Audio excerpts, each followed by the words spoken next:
दवाओं को सरकारी अप्रूवल देने के नए स्कैम के बारे में बताएंगे, जिसमें सीबीआई ने भारत सरकार की एक ड्रग अथॉरिटी के कुछ अधिकारियों को गिरफ्तार किया है। ये अधिकारी रिश्वत लेकर दवाओं को मंजूरी दिलाते थे और इस स्कैम में मशहूर फार्मा कंपनी बायोकॉन के कर्मचारियों को भी गिरफ्तार किया गया है।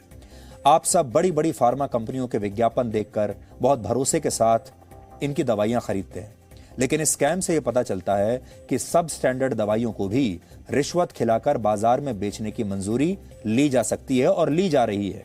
सबसे खास बात यह है कि यह दवाई डायबिटीज की थी। अब कल्पना कीजिए, आपने डायबिटीज जैसी किसी गंभीर बीमारी की कोई दवा खरीदी है और वो दवा आप पर असर नहीं कर रही क्योंकि उस दवा में मिलावट है और उसे रिश्वत देकर पास करवाया गया है। अब तक आपने अनजाने में न जाने कितनी ही ऐसी दवाइयों और हेल्थ प्रोडक्ट्स का इस्तेमाल कर लिया होगा, लेकिन ये आपके स्वास्थ्य से जुड़ी खबर है, इसलिए इसे ध्यान से सुनिएगा। यह पूरा मामला जिस कंपनी से जुड़ा है उसका नाम है बायोकॉन बायोलॉजिक्स लिमिटेड और इस कंपनी की फाउंडर हैं किरण मजूमदार शॉ, जो भारत की सबसे पहली महिला उद्योगपतियों में से एक हैं और बहुत मशहूर हैं। वो उन्हें अक्सर आप टीवी पर देखते रहते हैं, अक्सर बहुत बड़ी बड़ी कॉन्फ्रेंसेज में वो हिस्सा लेती हैं और वो किसी परिचय की मोहताज नहीं है। ये कंपनी दवाइयां बनाती है और इस समय दुनिया के 120 देशों में इस कंपनी द्वारा बनाई गई दवाइयों का निर्यात होता है, 120 देशों में। और हाल ही में सीबीआई ने इस कंपनी के एसोसिएट वाइस प्रेसिडेंट, जिनका नाम है एल प्रवीण कुमार, उन्हें गिरफ्तार किया है। इसके अलावा सीबीआई ने 4 और लोगों को गिरफ्तार किया है, जिनमें 2 अधिकारी central drug standard control organization में बड़े पद पर तैनात हैं।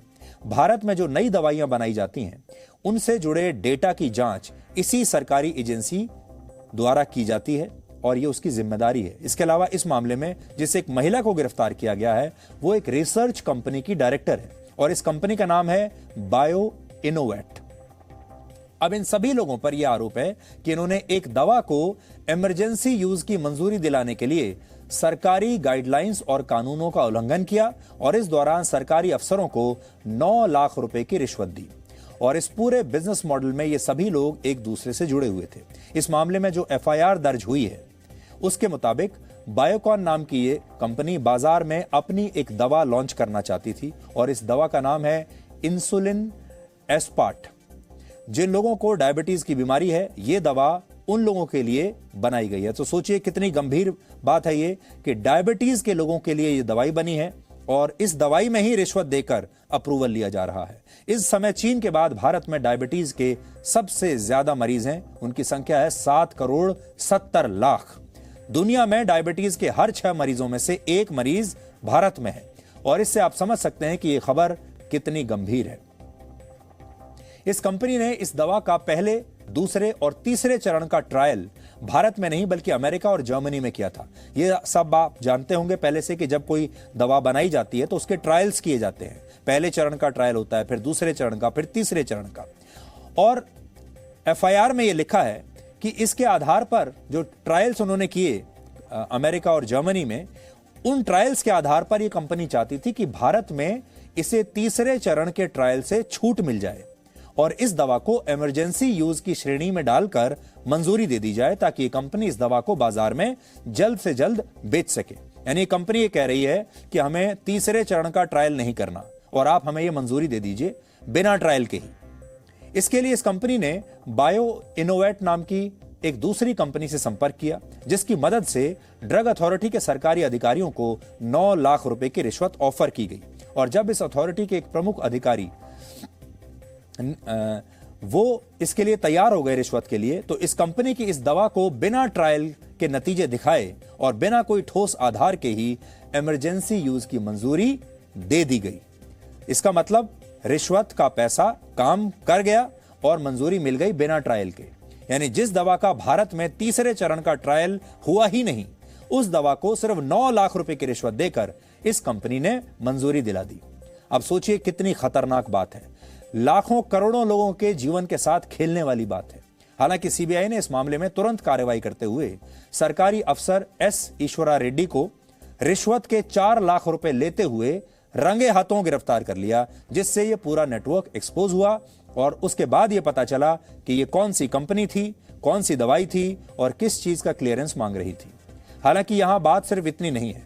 इस मामले में ऐसी बहुत सारी चीजें हुई हैं जिससे दवाओं को मिलने वाली मंजूरी पर गंभीर सवाल खड़े हो रहे हैं। जैसे आरोप है कि 18 मई को जब इस सरकारी एजेंसी की सब्जेक्ट एक्सपर्ट कमेटी की बैठक हुई तो इसमें यह बात पहले से तय हो गई थी, फिक्स थी कि इस कंपनी की दवा को इस्तेमाल के लिए मंजूरी देनी है। इस मीटिंग में क्या क्या हुआ उसकी एक कॉपी आज मैं अपने साथ लाया हूं।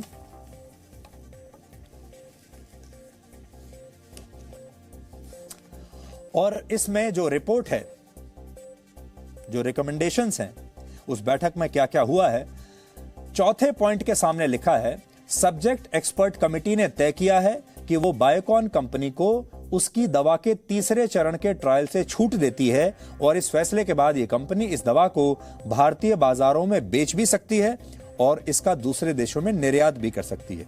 इसके अलावा इसमें यह भी लिखा है कि इस कंपनी को यह बताना होगा कि वो चौथे चरण का ट्रायल कैसे करेगी। इसके लिए सबमिट द प्रोटोकॉल शब्द का इस्तेमाल किया गया है, जबकि प्रोटोकॉल की जगह यहां डेटा शब्द शायद होना चाहिए था। और यह बात हम अपनी तरफ से नहीं बना रहे हैं। अब आपको मैं पढ़कर बताता हूं जो इस रिपोर्ट में लिखा है। वो तो मैंने आपको बता ही दिया कि क्या क्या है। उसमें लिखा है, the firm presented proposal for import and marketing of the drugs with waiver of phase 3 clinical trial in the country, और after detailed deliberation the committee recommended for grant of permission to import and market the drug with waiver of phase 3 clinical trial in the country with the condition that firm should conduct phase 4 clinical trials in India। ये इसमें लिखा हुआ है। यानी अगर यहां data लिखा होता तो इस कंपनी को बताना पड़ता कि उसने कितने लोगों पर यह दवा इस्तेमाल की, ट्रायल के नतीजे क्या रहे और ट्रायल में यह दवा कितनी प्रभावी साबित हुई। लेकिन इसकी जगह प्रोटोकॉल शब्द का इस्तेमाल किया गया, जिसका मतलब यह होता है कि इस दवा के लिए कब, कैसे और कहां ट्रायल किया जाएगा। और यह सारा कमाल रिश्वत के 9 लाख रुपयों की वजह से हुआ है।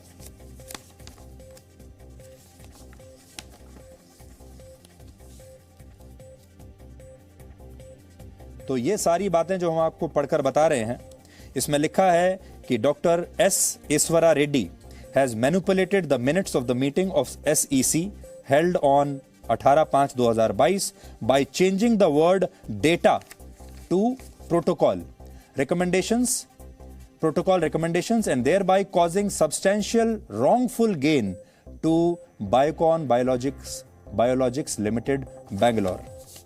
इसमें साफ साफ ये लिखा हुआ है कि कैसे मैनिपुलेशन की गई है, कैसे एक शब्द की बजाय दूसरा शब्द लिखने से ही उसका पूरा के पूरा मतलब बदल जाता है। अब बड़ी बात यह है कि इस कंपनी का जो कहना है वो भी हम आपको बता देते हैं, ये कंपनी क्या कह रही है, क्योंकि उसका पक्ष रखना भी जरूरी है। इस कंपनी का कहना है कि उसने अमेरिका और जर्मनी में इस दवा का 3 चरणों का ट्रायल किया था, 3 चरणों में ट्रायल किया था। और यह बात सही है, लेकिन यह बात उतनी ही सच है कि अमेरिका की ड्रग रेगुलेटर एजेंसी FDA ने इसी दवा को मंजूरी देने से इनकार कर दिया था और इस कंपनी को एक कंप्लीट रिस्पॉन्स लेटर भी जारी किया था। और इस बात की जानकारी खुद इस कंपनी ने 7 जनवरी को दी थी। हालांकि इस मामले में इस कंपनी की तरफ से 21 जून को एक स्टेटमेंट जारी किया गया, जिसमें 3 बड़ी बातें कही गई हैं। पहला, इस कंपनी ने रिश्वत देने के सभी आरोपों से इनकार कर दिया है। दूसरा, इसमें यह लिखा है कि इस दवा से जुड़े तमाम ट्रायल्स का पूरी तरह से पालन किया गया है। और तीसरा, इस कंपनी का यह भी कहना है कि उसे तीसरे चरण के ट्रायल से जो छूट दी गई वो पूरी तरह से भारतीय कानूनों के अनुरूप है। ये बायोकॉन बायोलॉजिक्स कंपनी का स्टेटमेंट है, यह भी हमने आपको यहां पर पढ़कर बता दिया है। We strongly deny the allegations of bribery against the company. और वो बता रहे हैं कि हमने 3 क्लिनिकल ट्रायल्स जो हैं वो The guidelines provide a framework for waiver of phase 3 clinical trials to be conducted in India based on a commitment to undertake a phase 4 trial, the design of which should be approved by the Central Licensing Authority। वर्ष 2021 और 22 में भारत ने 1,83,000 करोड़ की दवाइयां दूसरे देशों में निर्यात की थी। आज भारत में दुनिया की तीसरी सबसे बड़ी फार्मा इंडस्ट्री है, जो 3,27,000 करोड़ रुपए की है और अनुमान है कि 2030 तक ये लगभग 9.5 लाख करोड़ रुपए की हो जाएगी। और भारत में इस समय 3,000 से ज्यादा फार्मा कंपनियां हैं और आज दुनिया की 60% वैक्सीन का निर्माण और अमेरिका में बेची जाने वाली 40% जेनरिक मेडिसिन भारत से ही निर्यात होती हैं। यानी आज भारत के पास फार्मा इंडस्ट्री के रूप में एक बहुत बड़ी ताकत है और फार्मा के मामले में यानी दवाइयां बनाने के मामले में भारत दुनिया के शीर्ष पर है, टॉप देशों में है। दवाइयों का सबसे बड़ा हब जो है बनाने का, वो भारत में है। पूरी दुनिया भारत में बनी दवाइयों पर भरोसा करती है, लेकिन इस तरह की घटनाएं भारत के फार्मा सेक्टर पर बने भरोसे को तोड़ती हैं। दवाओं का जो कारोबार होता है वो विश्वास पर चलता है। लोग जर्मनी की महंगी गाड़ियां इसलिए खरीदते हैं क्योंकि उन्हें इन गाड़ियों और इन्हें बनाने वाली कंपनियों पर भरोसा है। इसी तरह दुनिया भारत से इसलिए दवाइयां खरीदती है क्योंकि भारत ने इस क्षेत्र में अद्भुत काम करके दिखाया है और एक भरोसा कायम किया है। लेकिन सोचिए, अगर यह भरोसा ही नहीं होगा तो भारत फार्मा इंडस्ट्री की इस ताकत को कैसे बरकरार रख पाएगा। हमारे देश में बहुत सारे हेल्थ प्रोडक्ट्स ऐसे हैं जिनके बारे में हमें विज्ञापनों के जरिए ही पता चलता है और हम उन्हें खरीद भी लेते हैं। जैसे किसी व्यक्ति के बाल कम हो रहे हैं तो विज्ञापन देखने के बाद ऐसे प्रोडक्ट्स खरीद लेता है जिनसे बाल बढ़ने का दावा किया जाता है, नए बाल आने का दावा किया जाता है, कहा जाता है इससे बाल टूटेंगे नहीं।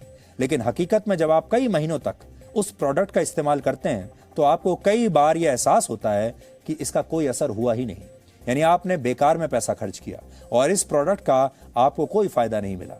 ऐसा इसलिए होता है क्योंकि बहुत सारी कंपनियां बड़ी चालाकी से दूसरे देशों में ट्रायल करके उसके आधार पर भारत में अपने प्रोडक्ट्स या दवा को बेचने की मंजूरी ले लेती हैं। इसलिए आज हमने इस बारे में आपके लिए एक बहुत खास रिपोर्ट तैयार की है जिसमें आप ये देखेंगे कि इस तरह के मामलों में आपके क्या अधिकार हैं और आप कैसे इन कंपनियों की शिकायत कर सकते हैं।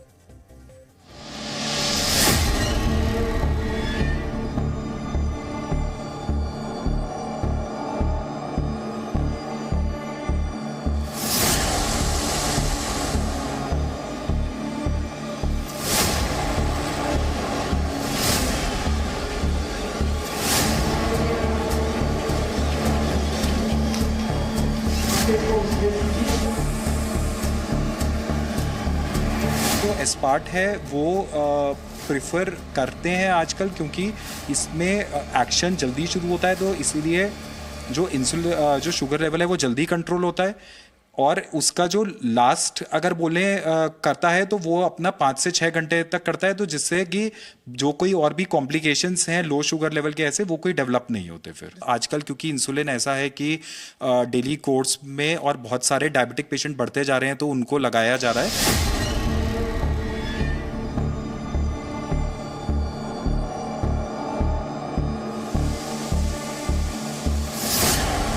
नई दवाई है तो फेज़ 1 के लिए आएगा तो हेल्दी वॉलंटियर में उसका टेस्ट होगा और उस डेटा के बाद उसमें देखेंगे वेदर वो दवाई से कोई नुकसान तो नहीं है। और जब वो डेटा फिर वो रेगुलेटर के बाद ICC अप्रूव करती है, फिर दोबारा जब फेज़ 2 होता है, फेज़ 2 में क्या करते हैं 100, 200 ऐसे नंबर में करके उसमें हम पहले लिमिटेड एक फेज़ 2 करते हैं जिसमें हम सेफ्टी भी देखते हैं और एफिकेसी भी देखते हैं और उसके बाद फिर वो सबमिट होता है रेगुलेटर के पास, SEC के पास। तब SEC फिर एक फेज़ 3 मीन्स कि अब हम बड़े लार्ज नंबर ऑफ पेशेंट जैसे 1000, 2000 डिपेंडिंग ऑन द डिजीज़, एक कैंसर की दवाई फेज़ 2 US में सक्सेसफुल होती है और हमको मालूम है कि हमारे पास कैंसर के बहुत सारे पेशेंट हैं जिनको ये चाहिए, तो रेगुलेटर उस केस में डिसीजन SEC ये लेगी कि भाई इसको हम as a emergency use authorization देते हैं, बट आप फेज़ 3 करते रहिए साइमल्टेनियसली। अगर कोई मार्केट के अंदर ऐसी दवाइयां जो है उसके सामने आती हैं जिनका क्लिनिकल ट्रायल नहीं हुआ है, तो ड्रग कंट्रोल अथॉरिटी जो है उनको भी सीधा कंप्लेंट करी जा सकती है और उसके लिए आपको कोई वकील करने की या कोई और खास नॉलेज वाले व्यक्ति को हायर करने की भी जरूरत नहीं है। आप उसी कंप्लेंट जो है ऑनलाइन भी कर सकते हैं।